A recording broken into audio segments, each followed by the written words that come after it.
AITA for telling my best friend I will never give birth to his child. So I, 29F, have been best friends with this guy, let's call him Jared 30M, for basically my entire life. We met in school, and from day one we just clicked. We were inseparable, did everything together. He was the first person I ever came out to as someone who struggles with anxiety and depression, and I was the first person he came out to as gay. We've always had this really deep bond. I love him like a brother, and over the years, we've supported each other through thick and thin. When we were about 15, he came up with this idea. He told me that someday, when he got married, he wanted me to be the one to give birth to his child. I remember it so clearly because it honestly shocked me. He explained how, being a man, he couldn't get pregnant, and he didn't want just anyone to be the surrogate. He wanted someone he trusted with his life, and that person was me. At the time, I didn't really know how to respond. It felt so out of left field, but I had just watched a TV show about a woman who gave birth to triplets for her brother and became severely depressed afterward. I was sensitive even back then, and I struggled with mental health issues because of trauma in my childhood, so I immediately told him, no, I can't do that. I explained that I didn't think I was emotionally strong enough to go through with something like that. And I was only 15, barely understanding what surrogacy even meant. But Jared, he didn't take it well.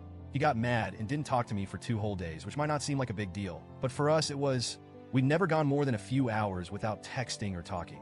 So those 2 days felt like a breakup. Eventually, we made up and things went back to normal.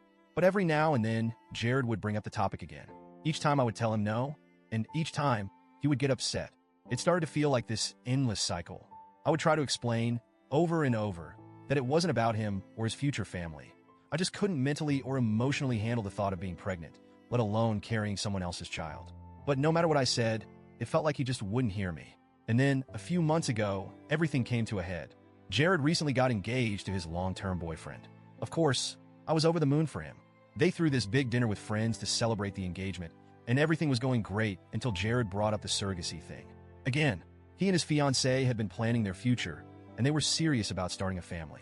He turned to me in front of everyone and said something like, "We've talked about it, and we really want you to be the one to carry our child. We'll pay you really well, and we'll cover therapy or anything you need afterward." It felt like the room just stopped. I was so taken aback that he had the nerve to bring it up again, especially in such a public way, that I just snapped. I told him, "Jared, I've told you 1,000 times, I will never give birth to your child. I don't understand why you keep pushing this on me. And if you're so willing to pay someone, find a surrogate who actually wants to do it." He got mad. Again. Except this time, he stormed out of the restaurant, his fiancée trailing after him, and left me sitting there with our friends, all of whom had heard every word. It was incredibly awkward. Most of the women in our friend group were on my side. They agreed that it was unfair and kind of uncomfortable that he kept bringing it up, especially knowing how I feel about it. But some of our other friends, particularly the guys from the LGBTQ+ community, thought I was overreacting. They said it would be a really meaningful thing to do for him, and that maybe I should reconsider. Honestly though, I'm just tired. I love Jared. I do, but I've had this same conversation with him over and over for the past 15 years. He asks, I say no, he gets mad, and then I'm the one who has to either wait for him to come around or make the first move to apologize so we can be friends again. I've always felt like I'm being backed into a corner, like my feelings don't really matter, because this is what Jared wants, and it's not the first time he's acted like that in our friendship. I'm frustrated because I feel like this is a decision about my body, and yet, I'm the one being made to feel guilty for saying no. Jared keeps telling me he trusts me more than anyone else in the world, which is why he wants me to be the one to do it, but honestly, I just don't want to. I've never wanted to, and I'm tired of explaining myself over and over. At the same time, I don't want to lose him as a friend. We've been through so much together, and it hurts that this is something we keep fighting about. But I'm at my breaking point. I don't want to be pressured into doing something I don't want to do, especially something as life-altering as carrying and giving birth to a child, even if it's for someone I care about. The IDEA for putting my foot down once and for all? Or am I overreacting like some of our friends think? Update. After Jared stormed out of the restaurant, the tension in the air was suffocating. No one really knew what to say. I felt embarrassed, but mostly I was angry. Angry that he still didn't get it. Angry that after all these years, my feelings seemed to hold so little weight in his mind. I stayed quiet for a while, just picking at the food left on my plate, even though I wasn't hungry. One of our friends, a guy named Matt, tried to break the silence by saying something like, "Well, you know Jared. He's a bit intense, but he'll come around." I could hear the attempt at reassurance, but it didn't really help. I wasn't sure if Jared would come around this time. It felt like this was becoming a pattern, one I was getting tired of. My friend Sarah, who's been one of my closest confidants aside from Jared, leaned over and whispered, "You were right to say no. He needs to understand your boundaries." I nodded, grateful for her support, but my mind was still racing. Would this blow up the entire friendship? I should probably mention that this isn't the first time Jared has pushed my boundaries. Over the years, there have been moments where I've had to remind him that I'm not just his emotional crutch. I've had my own battles, ones that have left me exhausted at times. Anxiety and depression have been a part of my life for as long as I can remember, and Jared knows that. I've always been open about it because being honest about my mental health is the only way I've managed to keep myself afloat. But sometimes I feel like Jared overlooks that part of me. He's always been the kind of person who sees the world as something that bends to his will, and most of the time he's been able to make things work out the way he wants. I admire that about him. His confidence, his ability to navigate life like it's something that's supposed to go his way. But when it comes to this surrogacy thing, it feels like he's expecting me to mold my life around his plans. The next day, I got a text from him. Just one line. Can we talk? I stared at my phone for a while, debating whether or not to respond. Part of me wanted to just ignore it, to avoid another fight, but I knew that wouldn't help anything. So I replied, and we agreed to meet at his place the next day. I showed up, feeling a mix of dread and determination.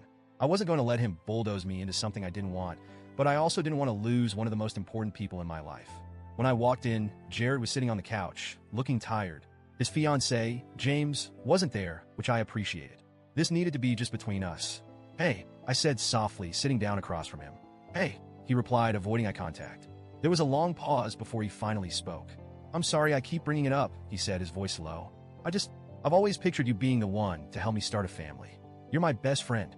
I trust you more than anyone. I took a deep breath, trying to keep my voice calm. I get that, Jared. I do. But this isn't just about trust. This is about my body, my mental health. You know, I've struggled with anxiety and depression for years. I'm terrified of what something like this would do to me. And I've told you that so many times. I don't understand why you keep asking me to do something I'm not comfortable with. He finally looked up at me, and I could see the frustration in his eyes. But there was something else there too. Sadness, maybe even fear. I don't want some stranger carrying my child. I don't trust anyone else the way I trust you. And I know you've been through a lot, but I thought maybe if we made it easier for you, paid for therapy, took care of everything, you might feel differently. There was again, him thinking he could fix it with money, with promises of help. But it wasn't about that. It was about the emotional toll, the fear of losing myself in the process. Jared, I said slowly, choosing my words carefully, no amount of money or therapy is going to change the fact that I don't want to do this. I can't. You're asking too much of me. He stayed quiet for a moment, his jaw clenched, but then he sighed and leaned back on the couch. I didn't realize it was that deep for you, he admitted, sounding more defeated than angry. I guess I've been so focused on what I want, I didn't stop to think about what it's like for you.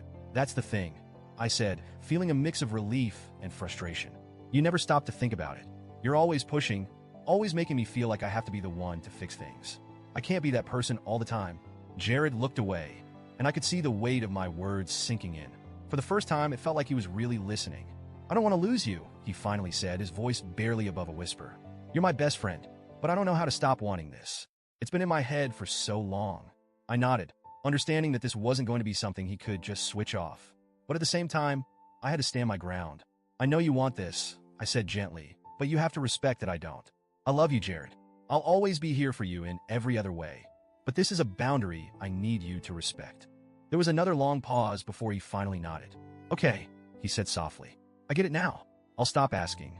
And for the first time in years, it felt like a weight had been lifted. I wasn't sure if things would ever be exactly the same between us, but at least he understood. At least he finally saw that this wasn't something I could just be talked into. We sat there for a while, not saying much, but it felt like we were slowly rebuilding something. It wasn't going to be easy, and I wasn't entirely sure if our friendship would survive this in the long run, but at least for now, there was some kind of peace between us. I left his place feeling emotionally drained, but also relieved. For once, I didn't have to be the one to apologize or make things right. I'd set my boundary, and Jared had finally accepted it. In the days that followed, we didn't talk much. It wasn't awkward, but we both needed space to process everything. I knew this wasn't the end of the story, though. Friendships that have lasted this long don't just end over one argument. But I also knew that things would be different moving forward. I wasn't going to let myself be put in a position where I had to sacrifice my well-being for someone else's dream. Not even for my best friend. In the end, I don't know if I'm the asshole. Maybe I am for getting angry or for not being more patient with Jared. But I also know that I have to take care of myself first. And if that makes me the bad guy in someone's eyes, then so be it.